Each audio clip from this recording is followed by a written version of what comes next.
Tuhan, Bapak Ibu dikasih Tuhan, Shalom. Kita bersyukur dalam anugerah Tuhan di kesempatan pagi hari ini. Tentunya menjadi sukacita kalau saya boleh bersama dengan setiap Bapak Ibu Saudara untuk kita bersama-sama memasuki hari ini dengan landasan dan juga kebenaran firman Tuhan.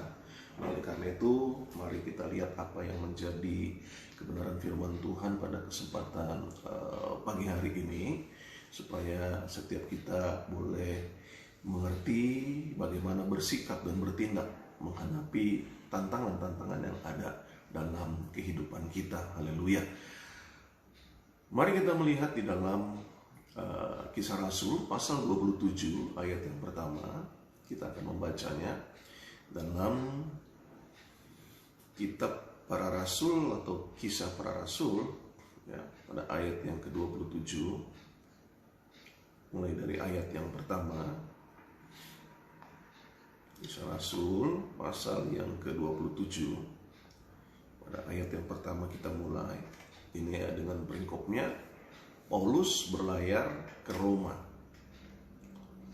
Setelah diputuskan bahwa kami akan berlayar ke Italia, maka Paulus dan beberapa orang tahanan lain diserahkan kepada seorang perwira yang bernama Julius dari pasukan Kaisar.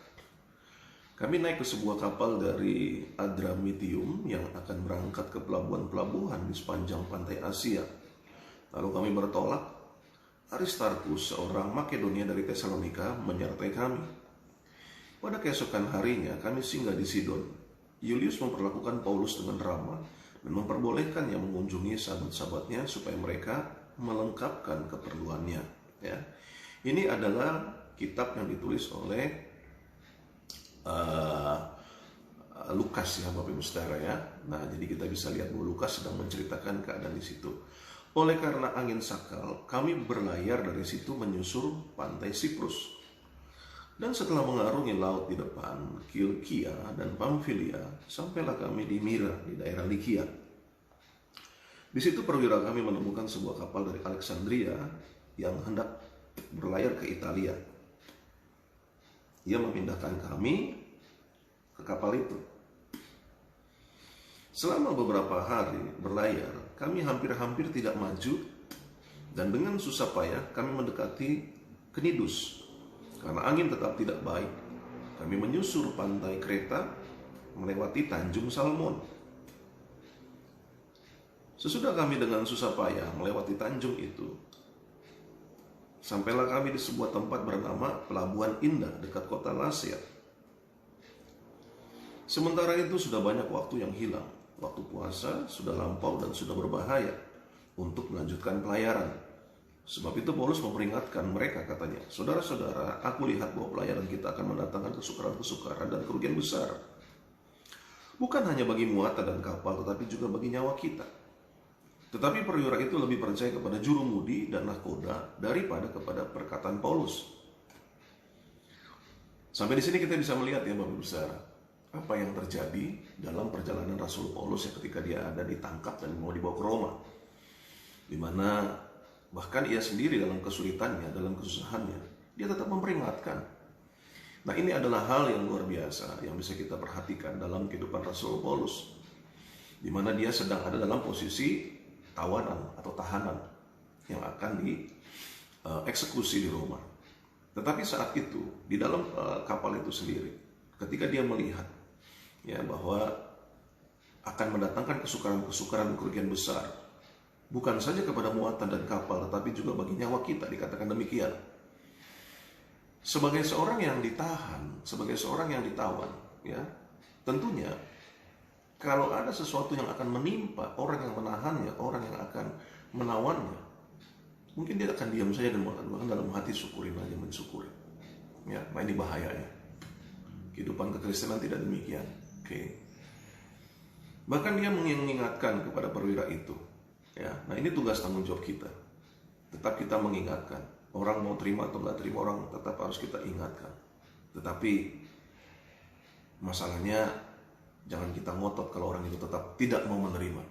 Oke, sama seperti perwira ini. Dia lebih percaya kepada jurumudi dan nahkoda daripada kepada perkataan Paulus. Banyak orang seperti itu. Dia lebih percaya kepada kemampuan dirinya daripada kuasa firman Allah. Dia lebih percaya kepada kedagingannya daripada apa yang menjadi kebenaran firman Allah. Nah, oleh karena itu dalam kesempatan pagi hari ini kita belajar. Jangan sampai kita terlalu overconfidence dengan kemampuan kita, dengan keterampilan kita, dengan kepiawaian kita. Ingat, kita tetap manusia yang akan memiliki kejatuhan, yang akan memiliki kelemahan, yang akan memiliki ketidakmampuan pada satu titik. Entah itu di titik yang mana, tetapi kita akan mengalami hal tersebut. Nah, itu sebabnya kita belajar menuruti apa kata firman Allah. Selanjutnya dalam ayat 12 dikatakan, karena pelabuhan itu tidak baik untuk tinggal di situ selama musim dingin, maka kebanyakan dari mereka telah setuju untuk berlayar terus dan mencoba mencapai kota Phoenix untuk tinggal di situ selama musim dingin. Kota Phoenix adalah sebuah pelabuhan pulau kereta yang terbuka ke arah barat daya dan ke arah barat laut. Pada waktu itu, angin sepoi-sepoi bertiup dari selatan. Mereka menyangka bahwa maksud mereka sudah tentu akan tercapai. Mereka membongkar sauh, lalu berlayar dekat sekali, menyusur pantai Kreta. Perhatikan di sini. Dalam keadaan yang ada, ketika mereka mencoba untuk melakukan pelayaran, dan Rasul Paulus mengingatkan, jangan diteruskan, karena ini akan membahayakan. Bukan hanya bagi barang-barang bawaan, tetapi juga bagi nyawa kita. Artinya, semua bisa mengalami yang namanya kematian ketika badai itu datang. Tetapi mereka tidak demikian. Nah, ini yang saya mau katakan. Apa yang terjadi? Di saat itu dikatakan dalam ayat 13, waktu itu angin sepoi-sepoi bertiup dari selatan. Mereka menyangka bahwa maksud mereka sudah tentu akan tercapai. Ini yang terjadi. Dan iblis selalu mencoba dengan hal-hal yang seperti itu. Dia ketika kita melakukan apa korelasi dalam kehidupan kita? Begini, iblis selalu mencoba untuk membuat jebakan-jebakan. Ya, di mana dia akan mencoba memberikan satu yang namanya sanjungan, ya. Dia akan memberi yang namanya tepukan tangan buat kehidupan seseorang atau kita waktu kita melakukan sesuatu, sehingga kita menjadi pongah, kita menjadi jumawa, kita lupa diri. Ya, ini salah satu apa yang menjadi strategi setan, yang akhirnya kita melupakan Tuhan, tidak ada persekutuan dengan Tuhan karena merasa wah hebat ya, mampu ya, bisa ya. Wah, banyak orang yang mengatakan demikian. Hati-hati dengan jebakan itu. Lalu kita juga melihat semua oke-oke aja tuh, saya nggak baca Alkitab, semua oke-oke aja tuh, saya tidak berdoa, semua oke-oke aja, saya tidak dekat dengan Tuhan, semua oke-oke aja. Inilah yang terjadi. Mereka berkata demikian. Waktu mereka bilang bahwa wah ini sepoi-sepoi, wah kita akan sampai pada tujuan. Tetapi apa yang terjadi selanjutnya? Pada ayat yang ke-14. Tetapi, tidak berapa lama kemudian, artinya setelah mereka mengatakan dan merasakan angin sepoi-sepoi, dan mereka mulai bilang, wah cuaca baik ya, luar biasa. Sampai kita akhirnya ke tujuan. Seperti apa yang dikatakan Rasul Paulus, mana? Omong kosong. Ngapain coba kalau kita ikutin perkataan dia? Wah, kita tentunya sudah tertunda. Itu memang bentuk strategi dia aja tuh. Namanya juga orang tahanan, ya kan? Seperti itu kira-kira. Tetapi apa yang terjadi? Tidak berapa lama kemudian turunlah dari arah pulau itu angin badai yang disebut sebagai angin timur laut. Haleluya. Kapal itu dilandaknya dan tidak tahan menghadapi angin haluan.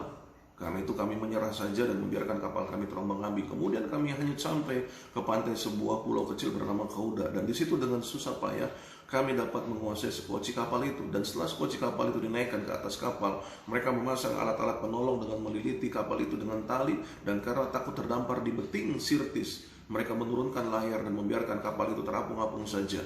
Karena kami sangat hebat diombang-ambingkan angin badai, maka pada keesokan harinya mereka mulai membuang muatan kapal ke laut. Dan pada hari yang ketiga mereka membuang alat-alat kapal dengan tangan mereka sendiri. Dan setelah beberapa hari lamanya baik matahari maupun bintang-bintang tidak kelihatan, dan angin badai yang dahsyat terus-menerus mengancam kami, akhirnya putuslah segala harapan kami untuk dapat menyelamatkan diri. Dan karena mereka beberapa lamanya tidak makan, berdirilah Paulus di tengah-tengah mereka dan berkata, saudara-saudara, jika sekiranya nasihatku dituruti supaya kita jangan berlayar dari Kreta, kita pasti terpelihara dari kesukaran dan kerugian ini. Tetapi sekarang juga dalam kesukaran ini aku menasihatkan kamu supaya kamu tetap bertabah hati, sebab tidak seorang pun di antara kamu yang akan binasa kecuali kapal ini. Haleluya.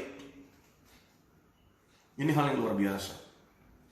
dalam keadaan yang begitu sangat menakutkan, dalam keadaan yang begitu sangat mengkhawatirkan, tetap Paulus menghiburkan. Ini yang dibutuhkan hari-hari ini dalam kehidupan kita. Di masa-masa pandemi COVID-19 seperti yang kita lihat hari-hari ini, yang begitu sangat menakutkan. Yang dibutuhkan adalah penghiburan. Yang dibutuhkan adalah kekuatan. Yang dibutuhkan adalah kabar baik. Apa yang dikatakan oleh Rasul Paulus pada ayat 23? Karena tadi malam, seorang malaikat dari Allah, yaitu dari Allah yang aku sembah sebagai miliknya, berdiri di sisiku. Dan ia berkata, jangan takut Paulus, engkau harus menghadap kaisar, dan sesungguhnya oleh karena si karunia, maka semua orang yang ada bersama-sama dengan engkau di kapal ini akan selamat karena engkau. Sebab itu tabahkanlah hatimu saudara-saudara, karena aku percaya kepada Allah bahwa semuanya pasti terjadi sama seperti yang dinyatakan kepadaku. Namun kita harus mendamparkan kapal ini di salah satu pulau. Malam yang ke-14 sudah tiba dan kami masing-masing tetap terombang-ambing di laut Adria. Tetapi kira-kira tengah malam, anak-anak kapal merasa bahwa mereka telah dekat daratan. Lalu mereka mengulurkan batu duga dan ternyata air di situ 20 depa dalamnya. Setelah maju sedikit mereka menduga lagi dan ternyata 15 depa. Dan karena takut bahwa kami akan terkandas di salah satu batu karang, mereka membuang 4 saut di buritan, dan kami sangat berharap mudah-mudahan hari dekat siang.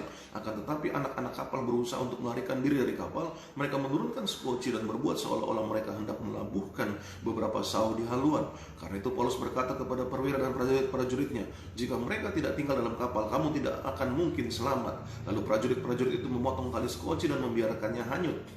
Ketika hari menjelang siang, Paulus mengajak mereka semua untuk makan. Katanya, sudah 14 hari lamanya kamu menanti-nanti menahan lapar dan tidak makan apa-apa. Karena itu aku menasihatkan kamu supaya kamu makan dahulu. Hal itu perlu untuk keselamatanmu. Tidak seorang pun di antara kamu akan kehilangan selai pun dari rambut kepalanya. Haleluya. Lihat, perhatikan apa yang kembali kita bisa lihat dalam ayat Alkitab ini. Rasul Paulus berkata bahwa jangan ada yang terjun, tetap aja di kapal. Kenapa? Karena di dalamnya akan ada keselamatan dari Allah. Bapak Ibu saudara kasih dalam Tuhan, kalau kita kembali melihat apa yang dikatakan oleh ayat-ayat firman Tuhan ini, luar biasa. Kenapa? Karena di dalam kesempatan itu Rasul Paulus bilang pada ayat 23, karena tadi malam seorang malaikat dari Allah, yaitu Allah yang aku sembah sebagai miliknya, berdiri di sisiku. Kira-kira apa gambaran yang Bapak Ibu saudara bisa tangkap dari ayat firman Tuhan ini? Allah tetap bekerja. Di dalam apa? Di dalam keadaan badai yang terus berlangsung. Ini kan berhari-hari badainya. Tetapi Allah tetap bekerja. Nah, inilah hal yang perlu untuk kita pahami di tengah-tengah kehidupan kita pada hari-hari ini. Ya, bahwa saya mau katakan, bertahanlah dalam badai yang sedang terjadi hari-hari ini. Apa korelasinya firman Allah pagi hari ini dalam keseharian hidup kita? Bapak Ibu saudara kasih dalam Tuhan, lihatlah. Seorang Rasul Paulus sebagai hamba Tuhan yang hidup dalam kebenaran. Apa yang terjadi? Dia tetap harus mengalami yang namanya proses kehidupan. Maksud saya begini, sebagaimana yang Rasul Paulus alami, biarlah kita pelajari di dalam kehidupannya. Dia tidak menjadi orang yang panik waktu terjadi angin badai, ya, atau angin laut ini, ya. Dia tidak lalu menjadi marah kepada Tuhan. Dia juga tidak lalu komplain dengan apa yang menjadi panggilan Tuhan dalam dirinya. Sehingga dia berkata, kok saya dipanggil untuk melayani Tuhan, justru penderitaan yang saya alami. Kok saya dipanggil Tuhan untuk melayani Tuhan, kok kesusahan yang saya alami. Nah, ini yang saya mau katakan. Ada saatnya, ada waktunya, di mana Tuhan dalam kasih-Nya mengizinkan hal-hal tersebut. Baik itu masalah usaha yang mungkin sudah mau mengalami kebangkrutan, baik itu ditinggal meninggal oleh orang yang kita cintai, bahkan juga mungkin ada masalah rumah tangga sehingga timbul perceraian, ya. Lalu juga kita ditipu, ya. Lalu juga kita terserang penyakit berbahaya seperti pandemi COVID-19 seperti ini, yang mungkin ada di antara Bapak Ibu Saudara saat ini sedang ada dalam karantina pribadi dan mendengarkan apa yang menjadi kebenaran firman Tuhan pagi hari ini. Jangan engkau menjadi takut, jangan engkau menjadi sedih, jangan engkau menjadi kecewa dengan pengiringanmu kepada Tuhan Yesus Kristus. Kenapa? Karena memang Rasul Paulus sendiri kita pelajari sebagai seorang yang dekat dengan Tuhan. Dan yang luar biasanya, di dalam kesempatan tersebut, di mana badai berlangsung, Allah menyatakan dirinya. Tetapi ingat, Allah tidak menghentikan badai itu. Allah mengizinkan badai itu, namun ia tidak meninggalkan Paulus. Hal yang sama harusnya kita miliki dalam pemahaman iman Kristen kita. Kita mungkin sudah berdoa, meminta ini, meminta itu, menolak ini, menolak itu. Tapi dalam kenyataannya, kita tetap mengalami apa yang Tuhan izinkan. Satu hal yang perlu kita ingat, ketika hal itu Tuhan izinkan, jangan pernah berpikir engkau sendirian. Ada Tuhan yang menyertai kehidupanmu. Inilah hal yang perlu kita pahami ketika badai kehidupan ada dalam keberadaan diri kita. Ada 3 jenis yang disebut sebagai badai kehidupan, ya, yang hadir dalam kehidupan manusia. Alkitab mengajarkan hal tersebut. Contoh adalah Simson, ya, di mana ia memiliki kekuatan yang luar biasa. Tetapi akhir kehidupannya, kalau kita lihat di dalam Hakim-Hakim pasal yang ke-16, di mana akhirnya Simson ditangkap dan dicungkil matanya, ya, lalu akhirnya dia mati. Apa yang saya sampaikan ini adalah bicara tentang bahwa kejadian yang menimpa Simson yang seharusnya tidak demikian, tetapi justru karena kesalahan dan kebodohannya, ia menciptakan badai atas dirinya sendiri. Jadi ini adalah contoh badai kehidupan yang diciptakan oleh diri seseorang atau diri manusia itu sendiri. Sudah tahu misalnya dalam kesehatannya ada makanan-makanan tertentu yang dia tidak boleh mengkonsumsinya, tetapi dia selalu berkata, nggak apa-apa, kolesterol itu nggak ada di meja makan, ada di rumah sakit. Lalu ketika dia mengalami hal tersebut dalam kondisi kesehatan yang memang sudah lama terganggu, dan dia harus menjaga diri dengan hal-hal yang harus diperhatikan di dalam ia makan, ia konsumsi, tapi dia tabrak saja. Itu namanya menciptakan badai untuk dirinya sendiri. Karena apa? Karena kelalaian, karena kebodohan, karena kebebalannya. Banyak hal yang memang menjadi badai yang diciptakan oleh diri sendiri dalam kehidupan manusia tersebut. Alkitab sudah bilang jangan begini, jangan begitu, tetapi tetap dilakukan. Jangan kau menyimpan dendam, kebencian, kemarahan, tapi tetap dilakukan. Tidak heran sakit kanker, sakit-sakit yang lain, karena menurut medis 60% sampai 70% penyakit kanker itu ditimbulkan karena akar kepahitan, ya, karena kebencian, tidak dapat mengampuni, tidak dapat melupakan. Nah, inilah hal-hal yang kadang-kala terjadi dalam kehidupan seseorang, sehingga yang ada akhirnya apa? Dia menciptakan badai buat dirinya sendiri. Haleluya. Yang kedua, selanjutnya, kalau kita lihat di dalam kehidupan manusia, yaitu selain badai yang diciptakan oleh diri manusia itu sendiri, yang kedua adalah badai yang disebabkan oleh orang lain. Ya, ada hal-hal yang memang karena perbuatan baik kita, karena keberhasilan dalam karir kita, dalam usaha kita dan sebagainya, ada orang-orang yang iri, ada orang-orang yang dengki, ada orang-orang yang tidak bisa melihat keberhasilan dalam diri seseorang. Dia mulai ciptakanlah badai buat orang tersebut, menebar fitnah, menebar kebohongan, dan memutarbalikkan fakta hanya untuk menyerang orang tersebut.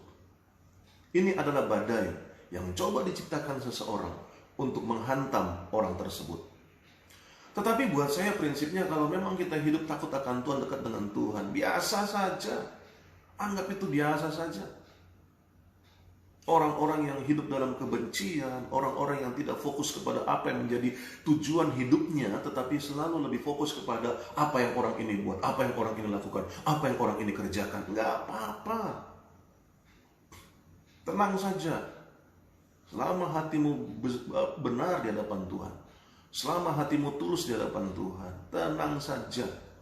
Orang mau anggap engkau apa, orang mau mengatakan engkau apa, it's okay. Karena penilaian hidupmu bukan dari mulut dan mata orang. Penilaian hidup kita dari Tuhan. Haleluya. Jadi kita nggak usah pusing. Tetapi ada di dunia ini badai yang diciptakan oleh orang lain untuk orang lain. Ya, haters dan sebagainya. Dengan fitnah yang saya katakan itu. Kita nggak perlu konfirmasi kepada kamu tahu dari mana, kamu nggak usah. Kalau memang kita tahu Tuhan Maha Adil, keadilan Tuhanlah yang akan dinyatakan pada waktunya kelak. Tenang saja. Haleluya. Ya. Lalu berikutnya, ada badai kehidupan yang saya katakan tadi. Yang pertama adalah orang itu sendiri yang menciptakannya. Yang kedua, ada badai kehidupan yang diciptakan orang lain kepada orang lain. Nah, yang kita baca dalam kesempatan pagi hari ini pun adalah bagian daripada hal-hal yang dialami oleh Rasul Paulus, ya, oleh penguasa Romawi. Dia mau dipenjara. Itu sebabnya dia ditangkap dan dibawa melalui laut ini, ya, melalui kapal ini, ya. Karena apa? Rasul Paulus jahat? Enggak, karena pemberitaan Injil, sehingga diciptakanlah badai kehidupan buat Rasul Paulus, supaya akhirnya dia ditangkap. Yang ketiga selanjutnya, ada badai yang Tuhan izinkan, ya. Jadi ini adalah hal yang memang sesuatu yang Tuhan izinkan. Contoh misalnya, ketika dalam Matius pasal yang ke-8 di situ dikatakan, ya, dalam Matius pasal yang ke-8, apa yang bisa kita lihat di dalamnya, yaitu tentang badai yang datang sebagai angin sakal, ya. Dalam Matius pasal yang ke-8 pada ayat yang ke-23. Lalu Yesus naik ke dalam perahu dan murid-muridnya pun mengikutinya. Sekonyong-konyong mengamuklah angin ribut di danau itu, sehingga perahu itu ditimbus gelombang, tetapi Yesus tidur. Dan seterusnya kita tahu bagaimana akhirnya angin ribut itu diredakan, ya. Ada hal yang disebut sebagai badai yang memang diizinkan Tuhan. Nah, dalam kehidupan sehari-hari ada kalanya Tuhan izinkan, ya, hal-hal sebagai bentuk di mana kita mengalami sakit, kita mengalami kerugian-kerugian di dalam usaha dan sebagainya, ya. Sama seperti dalam Yohanes 9 juga, ada seorang anak yang buta dari kecilnya, ya. Lalu ditanya, siapa yang berdosa? Apakah orang ini? Apakah orang tuanya? Dia bilang tidak ada. Itu adalah untuk memuliakan Allah, dan sembuhlah orang buta tersebut. Jadi hal ini perlu kita pahami supaya kita kuat dalam menjalani kehidupan kita di hari-hari ini, ya. Baik, pertanyaan selanjutnya, bagaimana Paulus bisa bertahan dan menang terhadap badai kehidupan yang dialami? Dan pertanyaan yang sama juga, bagaimana saya dan Bapak Ibu Saudara dapat bertahan dan menang terhadap badai kehidupan yang terjadi hari-hari ini? Nah, mengacu kepada peristiwa Rasul Paulus, kita melihat di dalam 2 Timotius pasal yang pertama ayat yang ke-12. Dalam 2 Timotius pasal yang pertama pada ayat yang ke-12 dikatakan demikian. Ya, ini peringkopnya adalah ucapan syukur dan nasihat untuk bertekun. Dan dikatakan dalam ayat yang ke-12, itulah sebabnya aku, maksudnya Rasul Paulus, menderita semuanya ini, tetapi aku tidak malu, karena aku tahu kepada siapa aku percaya, dan aku yakin bahwa Dia berkuasa memeliharakan apa yang telah dipercayakannya kepadaku, sehingga pada hari Tuhan, ya, hingga pada hari Tuhan. Jadi yang saya mau garis bawahi dalam ayat ini adalah karena aku tahu kepada siapa aku percaya. Haleluya. Yang pertama, bagaimana Rasul Paulus bisa menang menghadapi badai yang terjadi atas kehidupannya? Ya, kalau kita sebagai badai kehidupan, bagaimana caranya? Kita pakai aja apa yang menjadi keyakinan Rasul Paulus. Aku tahu kepada siapa aku percaya. Yang dikembalikan kepada Bapak Ibu Saudara. Apakah Bapak Ibu Saudara percaya akan apa yang menjadi kuasa Tuhan dalam kehidupan setiap Bapak Ibu Saudara? Ya, jadi kita percaya sama siapa? Itu yang menentukan kita. Keyakinan atau kepercayaan itu akan membuat seseorang bertahan di dalam penderitaan yang tiada tara. Ya. Keyakinan atau kepercayaan itu akan justru menentukan kekuatan dalam kehidupan kita untuk mencapai tujuan, untuk mencapai prestasi yang ada di depan sana. Nah, inilah hal-hal yang perlu kita pahami. Jadi kalau kita menghadapi badai kehidupan, pertanyaannya seperti kepada Rasul Paulus katakan, kepada siapa aku percaya? Kepada keadaan, kepada uang, kepada pejabat-pejabat yang kita anggap mampu menolong kita, atau kepada Tuhan Allah yang luar biasa di dalam Yesus Kristus Tuhan. Inilah hal yang harus kita bangun dalam pola pikir kita hari-hari ini. Berapa banyak yang mengalami kekecewaan dalam kehidupannya yang mengakibatkan akhirnya kebinasaan karena ia tidak mengerti kepada siapa ia percaya. Harusnya hal yang kita miliki, saya percaya hanya kepada Tuhan Yesus Kristus. Bukan percaya kepada apa yang menjadi tingkatan tinggi pejabat-pejabat. Bukan hanya kita percaya kepada kemampuan seorang profesor, dokter yang mampu untuk menyembuhkan, bahkan juga hal-hal yang lain. Tetapi kita mulai taruh, aku tahu kepada siapa aku percaya. Kepada Allah yang hidup, kepada Allah yang berkuasa, kepada Allah yang dahsyat, kepada Allah yang selalu menyertai hidup saya. Haleluya. Yang kedua selanjutnya, bagaimana caranya untuk kita bisa menghadapi badai kehidupan? Saya katakan tadi, Rasul Paulus berkata, aku tahu kepada siapa aku percaya. Yang kedua, kalau kita mengacu kepada Kisah Rasul pasal yang ke-13, pada ayat yang kedua ya tentang Rasul Paulus, apa yang bisa kita lihat di dalam Kisah Rasul pasal yang ke-13? Dikatakan jelas di sini bagaimana Rasul Paulus pada ayat yang kedua dan sampai 4, Kisah Rasul 13, pada suatu hari ketika mereka beribadah kepada Tuhan dan berpuasa, berkatalah Roh Kudus, khususkanlah Barnabas dan Saulus bagiku untuk tugas yang telah kutentukan bagi mereka. Haleluya, luar biasa ya. Lalu selanjutnya, maka berpuasa dan berdoalah mereka, dan setelah meletakkan tangan ke atas kedua orang itu, mereka membiarkan keduanya pergi. Oleh karena disuruh Roh Kudus, Barnabas dan Saulus berangkat ke Seleukia, dan dari situ mereka berlayar ke Siprus. Haleluya. Apa yang bisa kita perhatikan di dalam ayat bacaan ini? Kalau kita menghadapi badai kehidupan, sebagaimana Rasul Paulus, ya, dikatakan dalam ayat yang kedua loh, Roh Kudus yang berbicara loh kepada mereka, kepada para rasul pada saat itu. Maka dikhususkanlah Barnabas dan Saulus, ya. Ini hal yang luar biasa.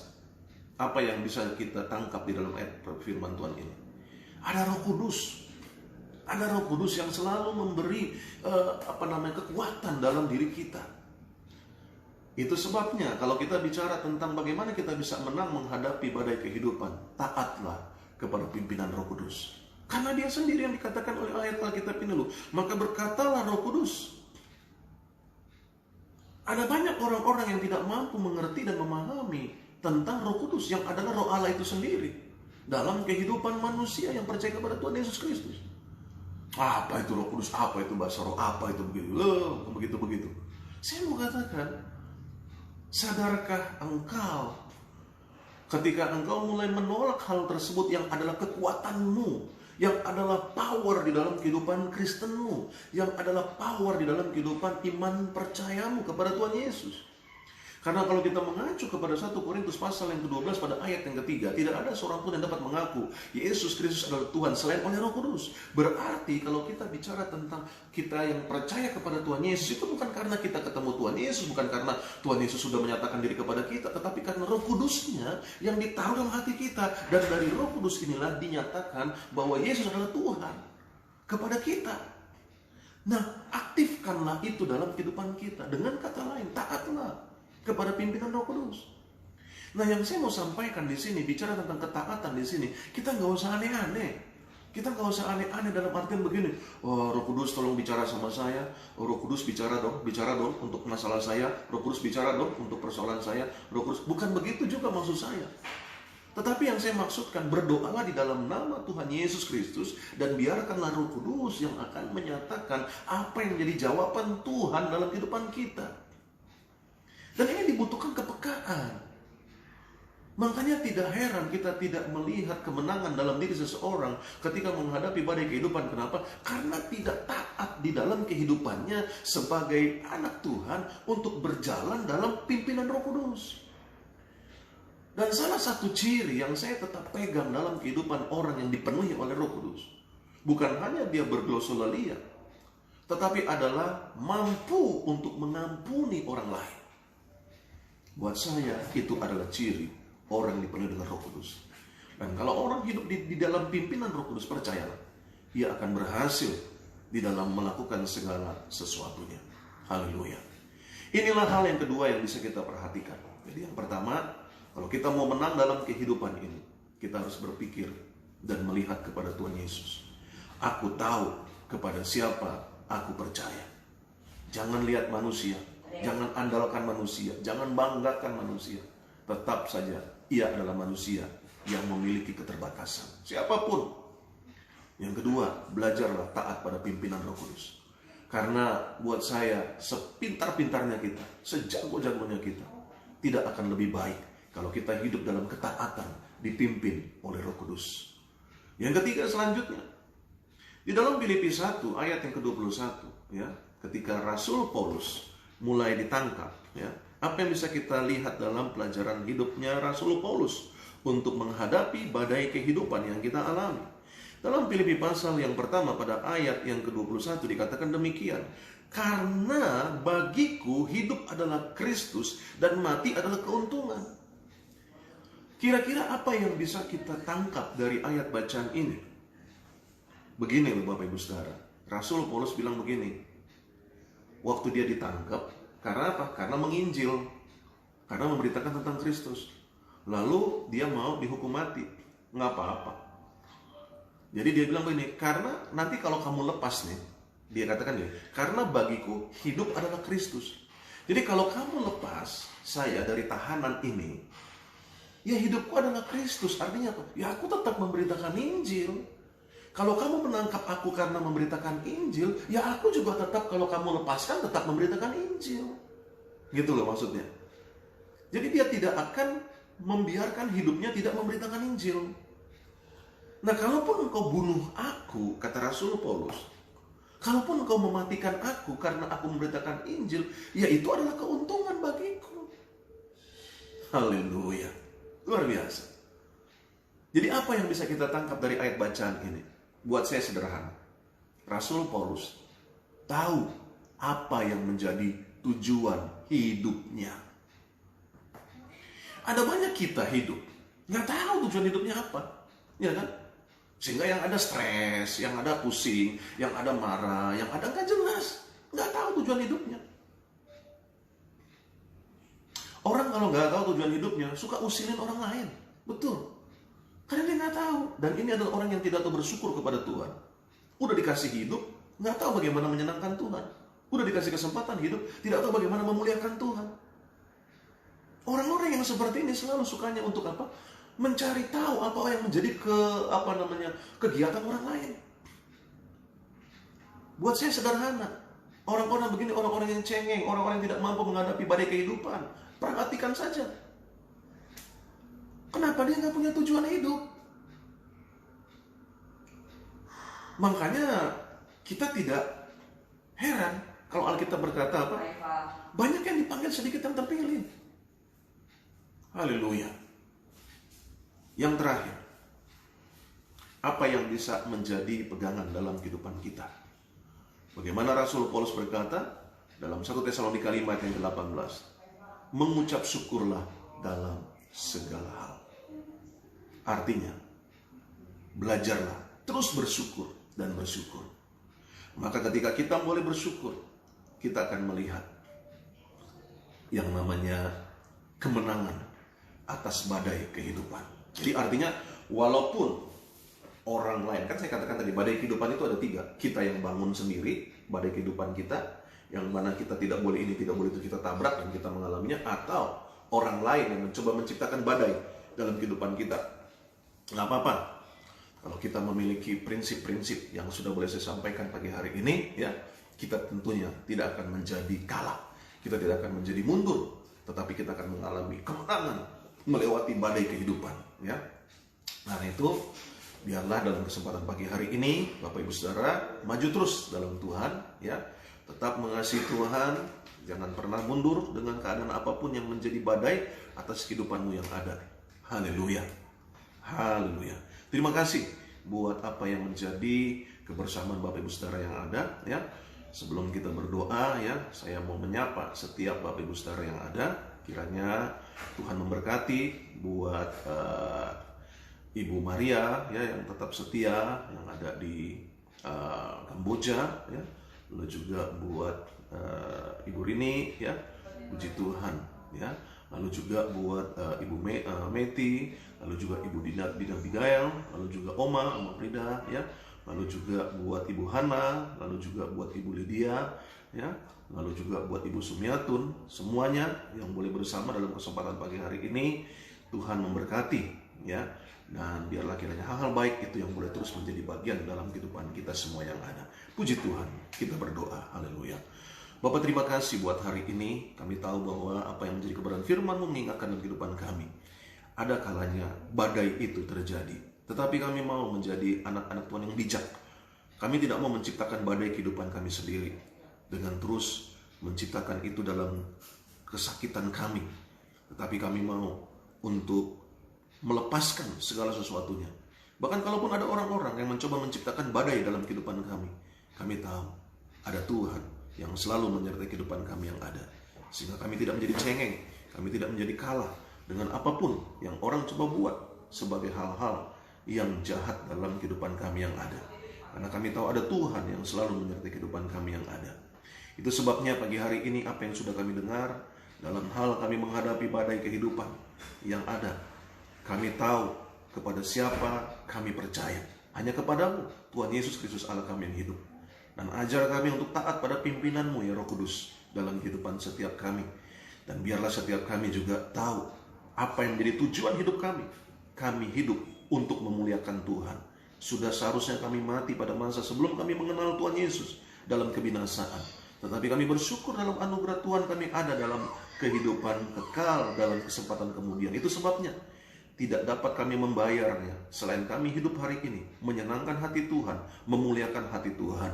Dan ajar dalam kehidupan kami untuk selalu bersyukur di dalam setiap keadaan yang ada. Terima kasih Bapak di surga, memberkati buat setiap Bapak Ibu Saudara yang ada di dalam aktivitas hidup mereka sepanjang hari ini. Tuhan berkati usaha, Tuhan berkati dagang, Tuhan berkati pekerjaan, Tuhan berkati aktivitas hidup mereka, Tuhan berkati kesehatan mereka, Tuhan berkati keluarga rumah tangga mereka, Tuhan berkati juga di dalam segala aspek hidup mereka yang ada, bahkan keluarga rumah tangga. Tuhan berkati suami, istri, bahkan juga anak-anak, bahkan juga anak-anak mantu, cucu, semuanya diberkati Tuhan. Terima kasih Bapak di surga. Hal-hal baik itu yang menjadi bagian dalam kehidupan setiap Bapak Ibu Saudara yang ada. Terpuji-pujilah Tuhan kekal selamanya.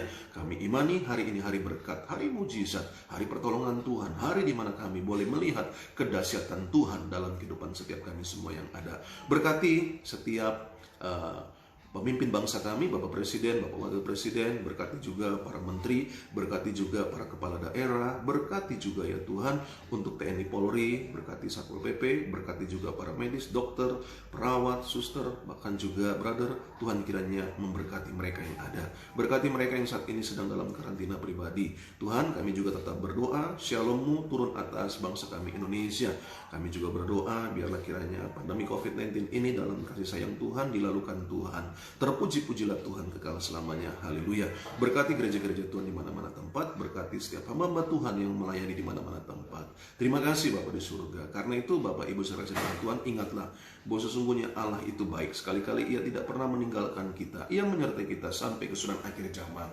Terimalah berkat yang datang dari Allah Bapa, kasih anugerah dari Tuhan Yesus Kristus, penyertaan, penghiburan, pengurapan, persekutuan daripada Allah Roh Kudus turun atas kehidupanmu, atas kehidupan keluarga rumah tanggamu, atas kehidupan masa mudamu, masa tuamu, bahkan anak dan cucumu, bahkan turun atas kesehatanmu, turun atas apapun yang kau kerjakan dengan tanganmu senantiasa Tuhan jadikan berhasil dan beruntung. Mulai pagi hari ini sampai Maranatha, Tuhan datang kembali untuk menjemput setiap kita yang percaya, mengasihi dan mencintainya. Haleluya. Mari kita sempurnakan doa kita sebagaimana Tuhan Yesus ajarkan doa ini, dan kita naikkan doa ini bersama-sama. Haleluya. Bapa kami yang dalam kerajaan surga, dikuduskanlah namamu, datanglah kerajaanmu, jadilah kehendakmu di bumi seperti di surga. Berikanlah kami pada hari ini makanan kami yang secukupnya, dan ampunilah kami akan segala kesalahan kami, seperti kami juga mengampuni orang bersalah kepada kami. Dan janganlah bawa kami ke dalam pencobaan, tetapi lepaskanlah kami dari yang jahat, karena Engkau yang punya kerajaan dan kuasa dan kemuliaan sampai selama-lamanya. Haleluya. Amin. Puji Tuhan. Ingat Bapak Ibu Saudara, hari ini hari berkat, hari mujizat, hari pertolongan Tuhan. Dan ingat, Yesus Kristus Tuhan, Yesus Kristus tetap Tuhan, Yesus Kristus selama-lamanya Tuhan. Hanya Tuhan Yesus Kristuslah satu-satu jalan keselamatan untuk kita sampai dan masuk ke surga. Sukses menyertai Bapak Ibu Saudara. Tuhan Yesus memberkati. Shalom.